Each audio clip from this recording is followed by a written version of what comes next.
Hello everybody, Ruben Maurer here, coach of the Cleveland Bros, bringing you today the long-awaited Pokemon Auction League Week 1 battle against Dracopion and the Brighton Bronzors. As you can see, he brought Mega Venusaur, Armaldo, Cobalion, Emboar, Mamoswine, and Hydreigon, and I decided to bring a Choice Scarf Victini, Mega Lopunny, a Rotom Wash with enough speed to outspeed the Venusaur, a Safety Goggles Crobat for the Venusaur, Sylveon, and a Life Orb Scizor. So let's go right into the match and see how this one went. He leads with his Venusaur. I decided to lead with my Choice Scarf Victini, knowing that I can get a pretty safe U-turn off here and go into my Crobat. And he makes a switch into his Mamoswine. So after the U-turn, I didn't really calc the damage, so I couldn't really tell what this was. I expected it to be a Life Orb Mamoswine. So I decided to go into my Rotom knowing that I can live a Freeze Dry.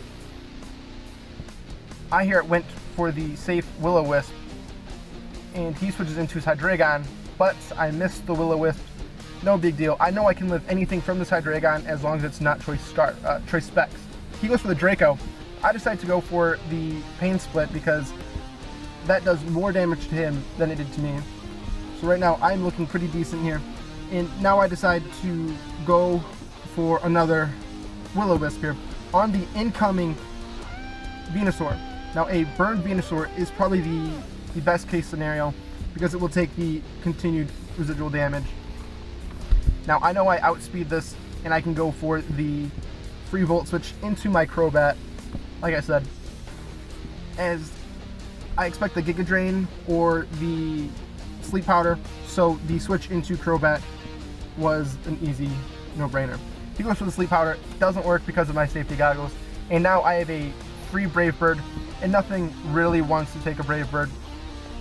He switches out and goes into his Armaldo.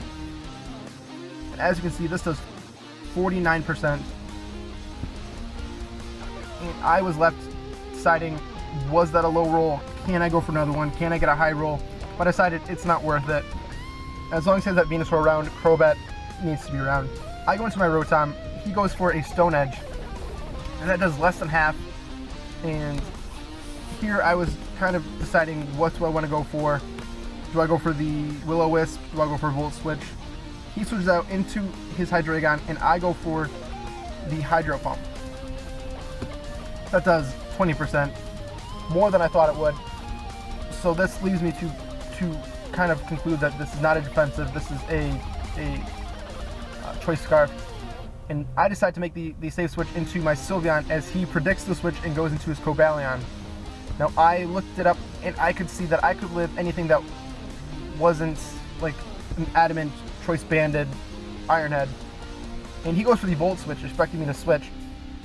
I just went for the Hyper Voice. Here he goes out into his Emboar, and that does less than half.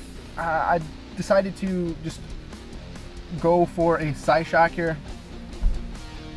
I see he goes for the Iron Head and does tremendous damage. I go for the Psyshock, like I said, and he has the Pyapa Berry, and now I die to a Flare Blitz. Emboar was kind of a threat, but because he wasn't Choice Scarf, Choice Banded, I know that my Crobat can outspeed, and again, I have another free Brave Bird. But he reveals the Sucker Punch, and that does 37% of damage, and I was caught off guard by the Sucker Punch. I know Emboar gets it, but I wasn't really expecting it there.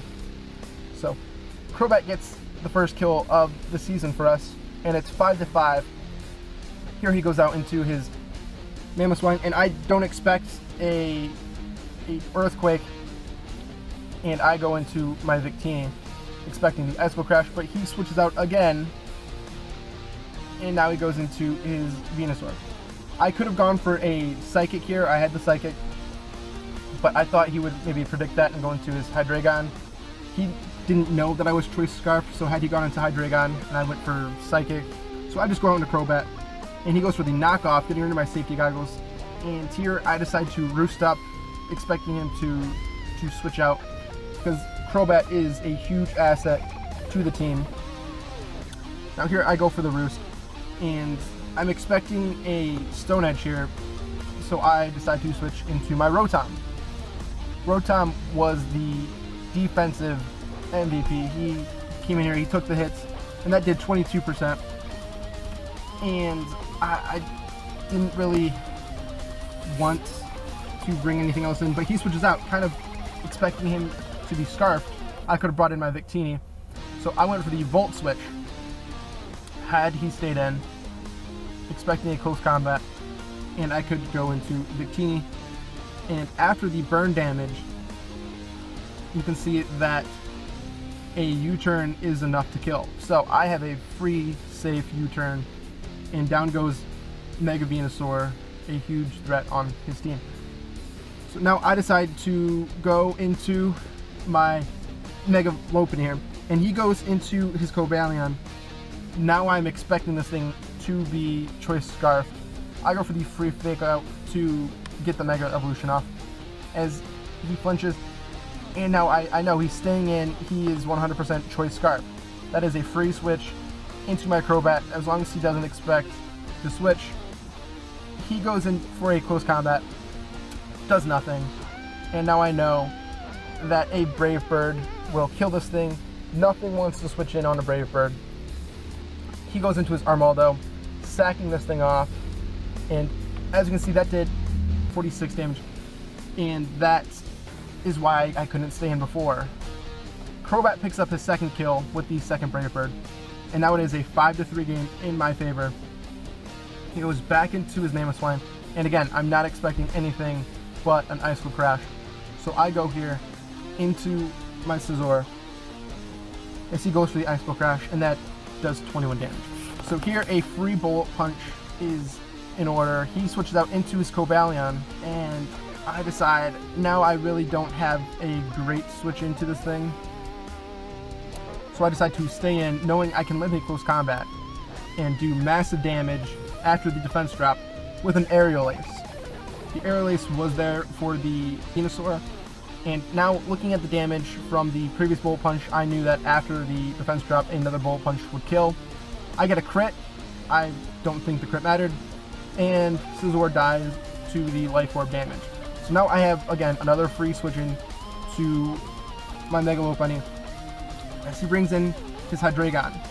I go for the Fake Out, and that does 20-something%. And I know I can live a Choice Scarf Draco Meter, but what I couldn't live was a Focus Blast. He misses. Now this was huge to an extent. Had he hit that and I would have lost my Lopunny, I could have switched into my Crobat, Brave Bird, something, and then gone into my Victini and switched out into my Rotom, but he missed. So essentially the only thing Focus Blast did was change the differential. So we pick up the 4-0 victory over the Brighton Bronzors. So thanks for watching. It was a fun match, and I hope to bring more exciting matches from the Pokemon Auction League.